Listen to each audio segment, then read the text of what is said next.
আমার বাবা আমার যখন 10 বছর বয়স তখন মারা যান। মা তখন বিধবা হয়ে যাব। তারপর থেকে চাচা আমাদের বাড়িতে আসতো বাজার নিয়ে। আমি ছোট হলেও বুঝতাম চাচার এত দরদ কেন আমাদের প্রতি। একদিন রাতের দৃশ্য দেখে আমার এমন মনে হলো যে আমি এই পৃথিবী ছেড়ে চলে যাই। তাহলে মূল গল্পটা বলি। আব্বা মারা যাবার 4 মাস না যেতেই হেলিম চাচার আমাদের বাড়িতে রোজ যাতায়াত শুরু হয়েছে। চাচা আসলেই মা ভাত বসাতেন বা চায়ের পানি চড়াত। চাচা আসার সময় হাতে করে বাজার নিয়ে আসতো, ব্যাগ ভর্তি বাজার। মা ওনার হাত থেকে বাজারের ব্যাগ নিয়ে নরম কণ্ঠে বলে উঠতেন, ঘরে গিয়া বসেন, আমি চায়ের পানি চড়াই। মায়ের নরম কথায় হেলিম চাচা হাসি দিত। এ হাসির অর্থ আমার তখনও জানা ছিল না। বয়সটা কম, আমার 10 বছর হবে। সব জিনিস এতটা না বুঝলেও শুধু এতটুকু বুঝতাম হেলিম চাচা আমাদের সাহায্য করছেন। না হলে প্রতিদিন আমার জন্য লজেন্স আনবেই বা কেন? আমি বস্তির ওই ঘরটাতে থাকলে উনি আমার হাতে লজেন্স হাতে দিয়ে বলতেন, নে রাসেল, লজেন্স খা। আমিও হাসি মুখে লজেন্স নিয়ে বাইরে ছুটতাম। মা আমার দিকে তাকিয়ে থাকত। দুটো লজেন্স পেলে একটা ফাহিমকে দিতাম, আরেকটা আমি খেতাম। ফাহিম আমার বন্ধু। তার বয়স মাত্র 9 বছর। একটা থাকলে সমান সমান ভাগ করে খেতাম। ফাহিম আমার ছোটবেলার বন্ধু, অনেক ভালো বন্ধু। দিনের অনেকটা সময় আমরা স্টেশনে কাটাই, ভাঙড়ি জমাই, ট্রেন আসলে কুলির কাজ করি, কখনো কখনো বাদাম বুটো বেচি। এই স্টেশনে অনেকের সাথেই সখ্যতা, কিন্তু ফাহিমের সাথে সখ্যতা আমার ছোট থেকেই।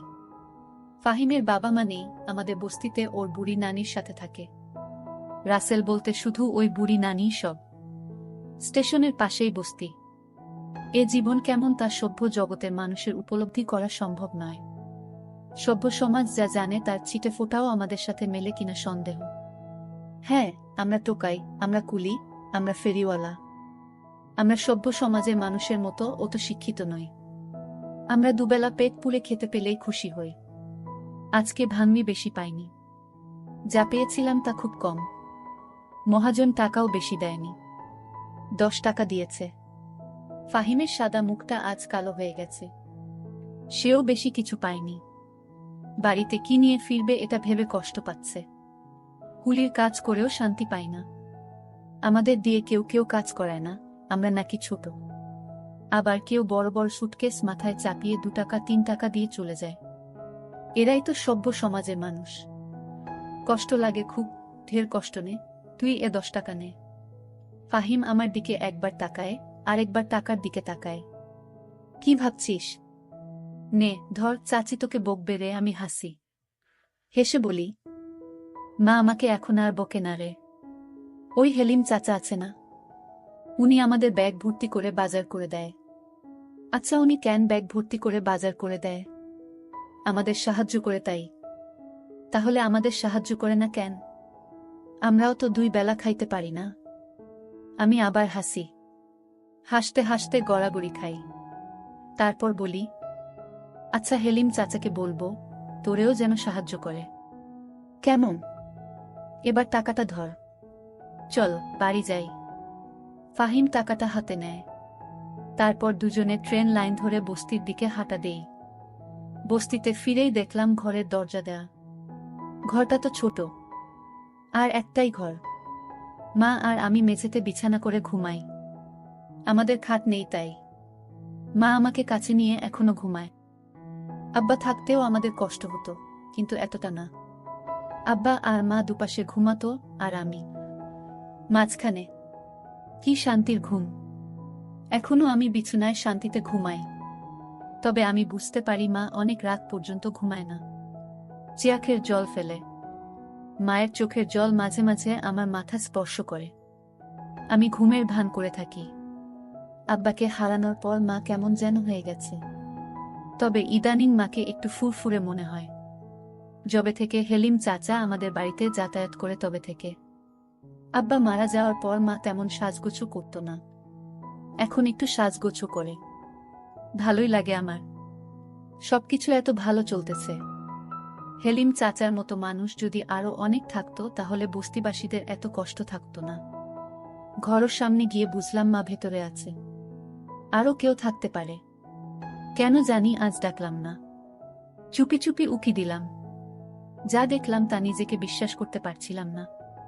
চোখে হাত দিয়ে ঘষা দিয়ে আবার দেখার চেষ্টা করলাম। যা দেখছি তাই সত্যি। মায়ের সাথে হেলিম চাচা ঘরে বসে গল্প করছে। মনে হচ্ছে তারা দুজন কত দিনের চেনা। আমি ধরাত করে বসে পড়লাম। হঠাৎ আমার মুখটা দেখে ফেলে আমার মা। তারপর আমি জানালা থেকে দৌড়ে পালিয়ে গেলাম। তারপর কতক্ষণ বাইরে বসেছিলাম আমার মনে নেই। তখনও হেলিম চাচা ঘর থেকে বের হয়নি। মা আর হেলিম চাচা তারা ঘরের ভিতর এতক্ষণ কি করছে? আমার কাছে হেলিম চাচাকে একটু অন্যরকম মনে হচ্ছে। আমি চিন্তা করলাম একদিন আমি জানবো হেলিম চাচা কেন আমাদের এত সাহায্য করে। এর পিছনে অবশ্যই কোনো কারণ লুকিয়ে আছে। হেলিম চাচা একজন কেপটে প্রকৃতির মানুষ। খুব হিসাবী একজন মানুষ। একটা টাকা কই যায় সে অক্ষরে অক্ষরে হিসাব করে। আর সেই লোক কিনা আমাদের প্রতিদিন ব্যাগ ভরে বাজার করে দেয়। এর পিছনে কারণ তো অবশ্যই আছে। হেলিম চাচা মায়ের কাছে কি চায় এটা আমার জানতে হবে। এসব ভাবতে ভাবতেই ফাহিমের ডাকে আমি তার দিকে তাকালাম। অস্ফুটভাবে বললাম, যাবি না? কোথায়? ট্রেন আইতাছে। আমি উঠলাম। বললাম, তুই সামনে যা, আমি আইতাছি। আচ্ছা। ফাহিম এগিয়ে গেল। আমি আরেকবার ঘরে উকি দিলাম। শুয়ে থেকে দুজন যেন কি পরামর্শ করছে। চুপচাপ আমি ফাহিমকে অনুসরণ করতে লাগলাম। কয়েকটা ব্যাগ ধরতে পারলে ফাহিমের আজকের খাওয়াটা হয়তো হয়ে যাবে। আমার না খেলেও চলবে। যা দেখলাম তাতে পেটের ক্ষুধা মিটে গেছে। নিজের প্রতি প্রচণ্ড রাগ হতে শুরু হলো। কেন উকি দিলাম? না দেয়াই তো ভালো ছিল। কেন এত তাড়াতাড়ি ফিরলাম ঘুরতে? এত তাড়াতাড়ি না আসাই তো ভালো ছিল।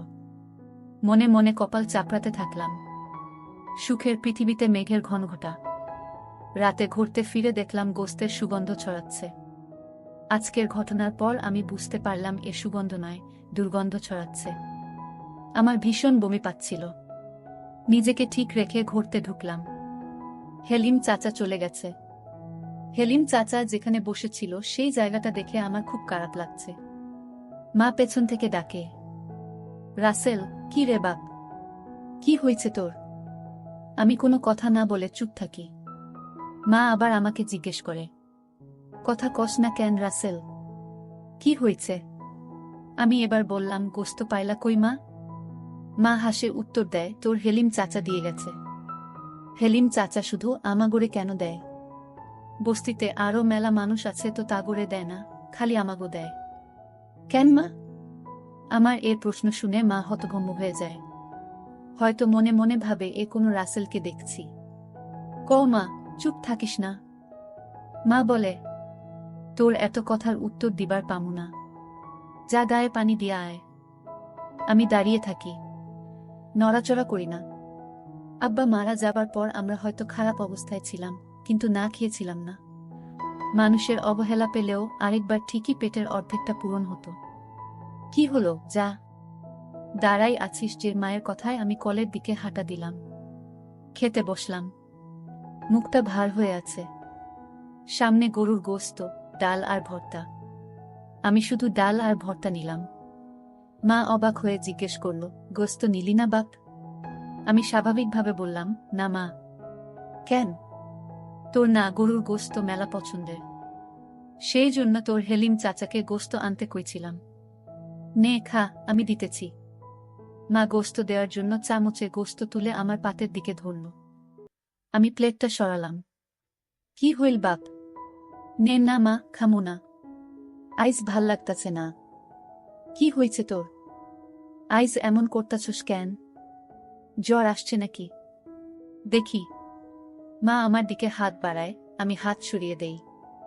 মা, তুমি আমায় ধরবে না। মা, হেলিম চাচারে আর গোস্ত আনতে কইও না। আমার ভাল লাগে না গোস্ত। আমার আজকের কথাবার্তা শুনে মা কিছুটা অবাকই হয়েছে। আমি তার দিকে তাকাইনি। শুধু ডাল আর ভর্তা দিয়ে চুপচাপ ভাত খেয়ে শুয়ে পড়লাম। আমি গোস্ত খেলাম না বলে মাও খেল না। আমার পাশে শুয়ে পড়ল।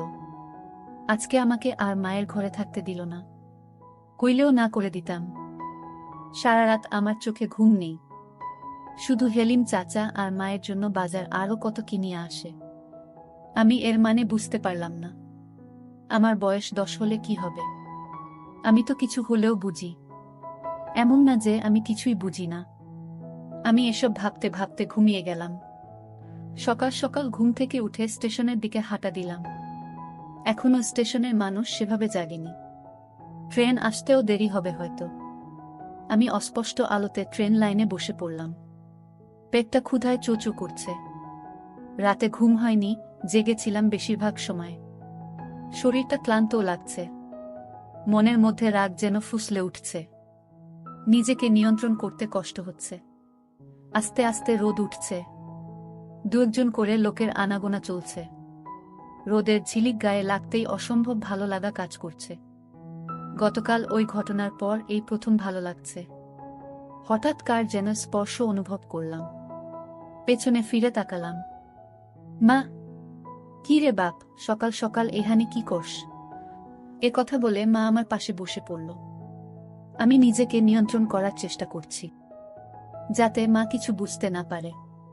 কে যেন বলেছিল, মা খারাপ হলেও সে মা।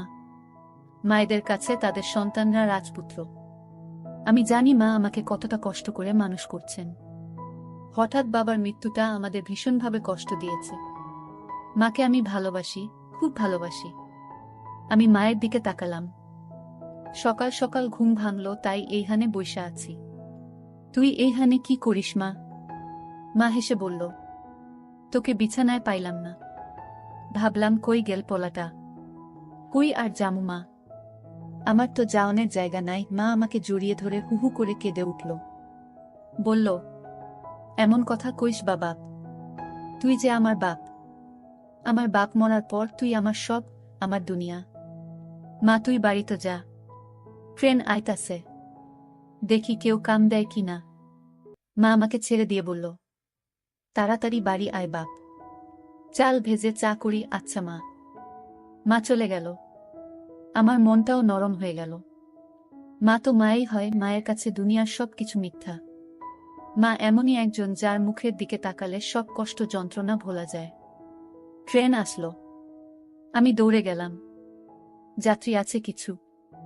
কয়েকজন ভদ্রলোক নামছে। আমি এগিয়ে গেলাম। স্যার, সুটকেস, ব্যাগ ধরতে হইব। কালো কোট প্যান্ট পরা লোকটা বলে উঠল, পারবি তুই? অনেক ওজন কিন্তু। আমি হেসে বললাম, পারমু স্যার, এটাই তো আমার কাম। আমার কথা শুনে সুটকেসটা মাথায় তুলে দিল। আরেক হাতে আরেকটা ব্যাগ। আমি ওনাদের সাথে সাথে যাচ্ছি। স্টেশন থেকে বেরিয়ে দেখলাম একটা গাড়ি, 4 চাকার গাড়ি। খুব সম্ভবত সাহেবদেরকে নিয়ে যাওয়ার জন্য এসেছে। এখানে রাখ। আমি দাঁড়িয়ে পড়লাম। আমার মাথা থেকে সুটকেসটা নামিয়ে নিয়ে বলল, নাম কি তোর? রাসেল। দারুণ তো। কয় টাকা দেয়া লাগবে? বিসমিল্লাহতে আপনি আইছেন, যা দেবেন তাই নিমু। লোকটা হাসল। হেসে বলল, যা দিব তাই? জি স্যার। একটা 5 টাকার কয়েন দিয়ে বলল, চলবে তো? আমি মনে মনে লজ্জা পেলাম। লোকটা হয়তো বুঝতে পারল। আমার হাত থেকে কয়েনটা নিয়ে 50 টাকার একটা নোট দিয়ে বলল, নে, এটা রাখ স্যার, আমার কাছে তো ভাঙতি নাই। পুরোটাই রাখ। আর কখনো বলবি না যা দেবেন তাই নেব, না হলে ঠকবি, বুঝলি? আমার মাথা নাড়ালাম। লোকটা তার ফ্যামিলিকে নিয়ে গাড়িতে উঠে চলে গেল। আমি 50 টাকার করকরে নোটটার দিকে তাকিয়ে দেখলাম। স্টেশনে আসতেই আরেক সাহেবের ডাক আসলো। আমি দৌড়ে গেলাম। স্যার, কিছু ধরতে হইব। হ্যাঁ, এ সুটকেস দুটা নে। সুটকেস দুটা আমার মাথায় চাপিয়ে দিল। বেশ ওজন ছিল। আমি লোকটাকে অনুসরণ করতে লাগলাম। ওনার সাথে একজন মহিলা, সম্ভবত উনার স্ত্রী। রাস্তার দিকে আসার পর লোকটা একটা ট্যাক্সি ঠিক করল। ততক্ষণ আমি সুটকেস নিয়ে দাঁড়িয়ে মনে মনে ভাবলাম, কতক্ষণ নামাতে পারলেই বাঁচি। সুটকেস দুটো নামিয়ে উনি আমাকে 10 টাকার একটা নোট ধরিয়ে দিয়ে বলল, নে। আমি টাকাটা হাতে নিয়ে বললাম, আর 10 টাকা দেন স্যার। কম হয়ে যায় তো। আর 10 টাকা মানে? একটা সুটকেট 10 টাকা, দুইটা সুটকেট 20 টাকা। 10 টাকা দিচ্ছি, এটাই বেশি দিচ্ছি। যা ভাগ। লোকটা কর্কশ কণ্ঠে বলে উঠল। আমি নরম স্বরে বললাম, স্যার ঠকানো হয়ে যায়। এ কথা শুনে আমাকে তাপ্পড় দিয়ে বলল, পাজি ছেলে, মুখে মুখে তর্ক করিস, 10 টাকা দিচ্ছি, এটাই বেশি। এ কথা বলেই উনারা ট্যাক্সি করে চলে গেল। আমি মাটিতে পড়ে চেয়েই থাকলাম।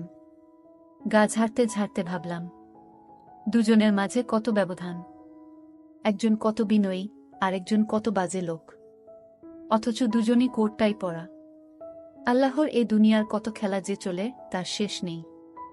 বাড়িতে ফিরে দেখলাম ফাহিম মায়ের পাশে বসে আছে। মা চাল ভাজে। আমি তাদের পাশে বসে পড়লাম। ফাহিমকে বললাম, সকাল সকাল তুই? ফাহিমের মুখটা কালো হয়ে গেল। মনমরা হয়ে বলল, দাদির জ্বরটা বাড়ছে, বিছানা থাকি উঠবার পারে নাই, ক্ষুধাও লাগছে। ফাহিমর কথায় মা বলল, দুপুরবেলা এখানে ভাতও খাইস ফাহিম, জেঠাইমার জন্য নিয়াও যাইস। ফাহিম এবার একটু স্বস্তির নিঃশ্বাস ফেলল। আচ্ছা চাচি। চা আর চাল ভাজা খেয়ে ফাহিম শহর স্টেশনের দিকে ছুটলাম। কিছুক্ষণ পর ফাহিম বলে উঠল, তোর পেছনে ধুলা কেন? আমি পেছনে ফিরে তাকালাম। দেখলাম সত্যি সত্যি অনেক ধুলো। ঝাড়তে ঝাড়তে বললাম, এক সাহেব বেটায় ধাক্কা দিয়ে ফেলে দিচ্ছে। ধাক্কা মারছে কেন? 2টা সুটকেস জন্য 10 টাকা দিচ্ছিল, 20 টাকা চাইতে ধাক্কা মারল। ফাহিমর মনটা খারাপ হয়ে গেল। আমি জানি আমার জন্য ওর অনেক মায়া, অনেক টান, অনেক ভালোবাসে ও আমায়। আমি 50 টাকার নোটটা বের করে ওর হাতে দিয়ে বললাম, নে ধর। 50 টাকার নোট দেখে অবাক হয়ে আমার দিকে তাকালো। এত সকাল সকাল 50 টাকা কই পাইলি? আমি সহাস্য মুখে বললাম। আরেক সাহেব বেটায় খুশি হয়ে দিছে। নে ধর, দাদির জন্য ওষুধ কিনিস। মুহূর্তেই ফাহিমর মনটা ভালো হয়ে গেল। হাসি মুখে বলল, বিকেলে বাড়িতে ফিরে দেখলাম চুলোর পাশে হেলিম চাচা বসে আছে। মা চুলো ধরিয়েছে। আমি আসার আগে বাড়ির আড়াল থেকে এতটুকু শুনলাম যে মা হেলিম চাচাকে বলছে, আপনি এ বাড়িতে আসবেন না। মাইনসের কথা শুনতে হয়, মাইনসি কি তেরে ভাত দেয় পারুল? পারুল আমার মায়ের নাম। তাও হেলিম চাচা বলল, চল কাজী অফিসে, তোকে বিয়ে করে ফেলি, রানী করে রাখ তোকে। আমার বিয়ের ইচ্ছা নাই। তাইলে কি বিধবা হয়ে থাকবি? এ কথা শুনে মা চমকিত হয়ে গেল। হেলিম চাচার দিকে বিষণ্ণ দৃষ্টিতে তাকালো। মায়ের এ চাহনি দেখে আমার মায়া হলো, বড় মায়া। হেলিম চাচা বলে উঠল, বিয়া করতে চাইতাছি, তাও তোর হয় না। নাকি আমার বাড়িতেও আমার আরো বউ আছে, যে তোরে সুখে রাখবো না? তাহলে আমার রাসেলের কি হবে? রাসেলকে নিয়ে ভাবিস না, ওই তো আমার পোলার মতো। এই কথা শোনার পর আমার মেজাজটা খারাপ হতে লাগলো। বাড়িতে কিভাবে যাব সেটা নিয়ে ভাবতে লাগলাম। যাব কি যাব না সেটা নিয়ে দোটানায় পড়ে গেছি। শেষ পর্যন্ত গেলাম। আমাকে দেখে হেলিম চাচা বলে উঠল, আরে বেটা, কি খবর? কাম কাজ সব ভালা তো? হুম ভালা। মিছেমিছি বাড়িতে ঢুকে কিছুক্ষণ পর বের হয়ে আসলাম। বাইরে লোকটা মায়ের সাথে তার ব্যবসা নিয়ে কথা বলছিল। আমি জানি আমি না থাকলে অন্য কথা বলতো। এখন বাজে লোক মনে হয় তাকে। আমাকে দেখে বলল, নে লজেন্স খা। আমি বললাম, আমি লজেন্স খাওয়া ছাইরা দিছি, তাহলে তোর লাইগা কি আনুম? কিচ্ছু না। একথা বলে আমি হাঁটা দিলাম। মা পেছন থেকে তাকে, বাপ খাইয়া যা। আমি পেছনে না ফিরে বললাম, পরে খামু। মনে মনে ভাবলাম, থাকো তোমরা সুখে, আমার যেদিকে চোখ যায় সেদিকেই চলে যাব। মা তখন দৌড়ে এসে আমাকে একটা চড় দিয়ে বলল, আমি যা করেছি তোর সুখের জন্যই করেছি। তোর বাপ মইরা যাওয়ার পর যদি তোর চাচা হেলিম আমাদের না সাহায্য করত, তাহলে আমরা ভিক্ষা করতে হতো রাস্তায় রাস্তায়। আর তোর চাচাকে তুই যেরকম খারাপ ভাবিস সে ততটা খারাপ না। তুই মাঝে তোর চাচা আর আমাকে রুমে দেখতে পেয়ে বাজে ভাবে নিছিস। আসলে তোর চাচা তোর বাবার স্মৃতি নিয়ে আমার সাথে কথা বলতো আর আমাকে সান্ত্বনা দিত। আল্লাহ যা করে তা ভালোর জন্যই করে। তোর হেলিম চাচা আমাদের পাশে না থাকলে যে আমাদের কি হতো? বাপ তুই রাগ করিস না। হেলিম চাচা বলল, ঠিক আছে ছেলে, যেহেতু চায় না আমি তোমাদের সাহায্য করি, তাহলে আমি আর আসব না। আমার তো বউ সন্তান কিছু নাই। ভাইজান মারা যাওয়ার পর আপন বলতে আপনি ছাড়া আর কেউ ছিল না। আমি তোমার নামে আমার সমস্ত সম্পত্তি লিখে দিয়েছি। তোমরা মা ছেলে ভালো থাকো, আমি চলে যাই। মা তখন আমাকে বলল, বাপ, তুই যেদিন তোর চাচাকে আমার ঘরে দেখে সন্দেহ করেছিলি, ওই দিন তোর চাচা আর আমি পরামর্শ করে আমার নামে সমস্ত কিছু লিখে দিয়েছে তোর চাচা। আমি নিহে চাইনি। তোর চাচা বলল, আপনি আর রাসেল ছাড়া কে আছে আমার, আমি আপনার নামে সমস্ত সম্পত্তি লিখে দিলাম। আর তোর চাচা তো তোর বাপের আপন ভাই, তাহলে তার সাহায্যে পেলে ক্ষতি কি? চাচা তো বাপের সমতুল্যই। তুই আমাদের যেরকম ভাবছিস আমরা আসলে তেমন না, এটা তোর ভুল ধারণা বাপ। আমি কোনো পাপ করিনি। মায়ের কথা শুনে আমি হেলিম চাচাকে জড়িয়ে ধরে কাঁদতে শুরু করলাম আর বললাম, চাচা, আমি তোমাদের ভুল বুঝেছিলাম, মাফ কইরা দিও আমায়। বন্ধুরা, গল্পটি কেমন লাগলো তা কমেন্ট করে জানাবেন। ধন্যবাদ।